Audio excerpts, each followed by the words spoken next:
మీ ఆత్మలను రక్షించుటకు శక్తిగల వాక్యమును సాత్వికముతో అంగీకరించుడి. యాకోబు 1:21. దేవుని వాక్యము సజీవమై బలము గలదై రెండంచులు గల ఎటువంటి ఖడ్గము కంటెను వాడిగా ఉండి ప్రాణాత్మలను కీళ్లను మూలుగులను విభజించినంత మట్టుకు దూరుచు హృదయం యొక్క తలంపులను ఆలోచనలను శోధించుచున్నది. ఈ శక్తివంతమైన వాక్యాన్ని పొందుకోవాలనుకుంటే యేసు ప్రభు చెంతకు రావాలి. ఆయన చెంత నేర్చుకోవాలి. ఆయన సాత్వికుడును దీన మనస్సు గలవాడు. దేవుని వాక్యాన్ని సాత్వికంతో అంగీకరించాలి. తద్వారా మహత్కార్యాలు చూచెదవు.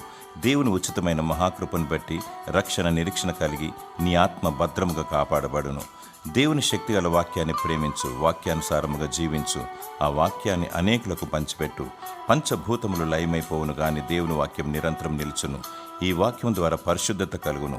పరిశుద్ధత కలిగి ప్రభు పునరుత్థాన దినము కొరకు సిద్ధపడి ఉండుము.